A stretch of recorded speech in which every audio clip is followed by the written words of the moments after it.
Well, you're going to love this story. There is a new viral video tearing up the internet that's already gotten almost 3 million hits. It's of a homeless man in Columbus, Ohio, who panhandles on the side of the road.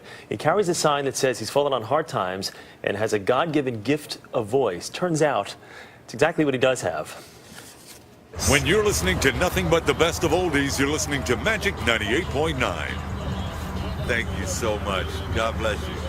Thank you. And we'll be back with more right after these words. And that man's name is Ted Williams, and he joins us exclusively here on the Early Show this morning. Ted, good morning. How are you? I'm fine, thank you, and good morning to you too, sir. I just want to hear you talk. Right? Ted, just read something, would you? It's, first of all, congratulations. Let me just ask you right off the bat, what's it like to go from being homeless and on the side of the road with a sign in your hand to now overnight you are this sensation and people can't get enough of you right now? Oh my God, it's just sensational for one. It's numbing for another, overwhelming. I mean, there's so many words that I just, oh God, it's just amazing. I feel like, well, I've already been characterized as the Susan Boyle. I'm just so happy. And watch the CBS Evening News with Katie Couric. No, I'm just teasing right now. Or Ted, Nice. you could remind people to watch The Early Show with Erica Hill and Chris Raggi. And Give it a shot. Go ahead. I would love to be able to watch the early morning show on CBS with Erica and Chris, or Chris and Erica. Weekday morning, we've got right both here options. on CBS. Wonderful. Ted, have people started to, because I imagine you said it's sort of surreal, and I'm sure it's still sinking in, though. Have people started to come out of the woodwork? Anyone coming out and saying, oh, Ted, I remember you. I knew you had that voice way back when. Yes, ma'am. Well, some people have called me since then. I managed to get a cell phone, but people have called me and said, I knew you were going to do it eventually. I knew people.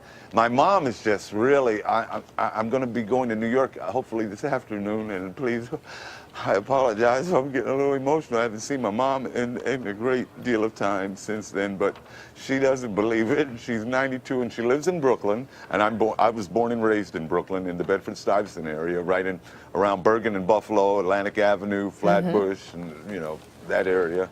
So God has been so good, and in the year 2010 on this date book that somebody gave me, I was going to write on there, well, another year wasted, but it was the year that I found God in my life. I mean, really a God of my understanding, and so it wasn't a wasted year, and I had no idea that something like this would have ever happened to me. It's like almost winning the Mega Ball lottery or something. This is just phenomenal. You're the third lottery winner today. And Let me ask you this, Ted. You got your career got derailed through drugs and alcohol. You talked of that, and now you've been sober for what, 2 years now? Is that correct? About 2.5 years. About 2.5 years, and congratulations for this. So what now? What would you now like to do? How are you going to put this voice to use? Well, I would like to just have a job and a home, an apartment or anything, to be able to cook in.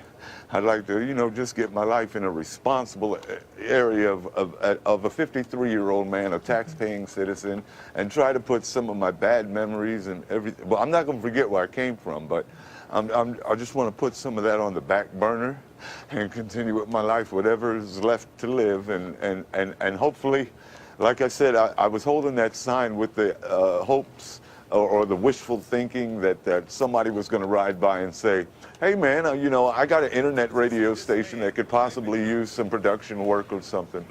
Well, clearly everything happens for a reason. There's a reason that you were there and that someone did drive by. You mentioned your mom and that you're headed here to New York. Your mom is 92, and this hasn't quite sunk in for her. You haven't seen her in a while. I imagine for her this is really a dream come true too. Was she worried that maybe you wouldn't be able to pull out of that low place where you had been? One of my biggest prayers that I sent out was that she would live long enough for me to see me, rebound or whatever.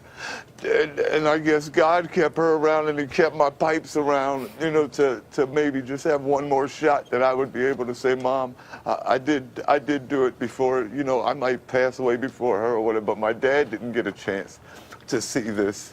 But God is good, and the only difference between now and the time that I did have some kind of a heyday or a successful life is that now I'm more appreciative of life. I'm not taking it for granted, and I am thanking the Lord every day. Even if this didn't happen, I was still on that road. I thanked Him and had a, my hour with God. I called it my hour with God. Sometimes I would make $25 in an hour. Sometimes I'd make 25 cents in an hour, but at least I would talk to God. I'd get mad at some motorists who would pass by and say, oh, look at that guy who's going to, Little did they know. I would have my little mumbles. Little did they know. Well, Yeah, Ted, you know what? yeah, You've put us in great spirits today. Before we let you go, real quickly, say now batting for the Boston Red Sox, number 9, Ted Williams. Now batting for the Boston Red Sox, number 9, Ted Williams. Ted, congratulations to you on your success. Good to talk with you, okay? Go get him, all right, buddy? All right, that Thank was you Ted so Williams. much. Yes, got sir. it.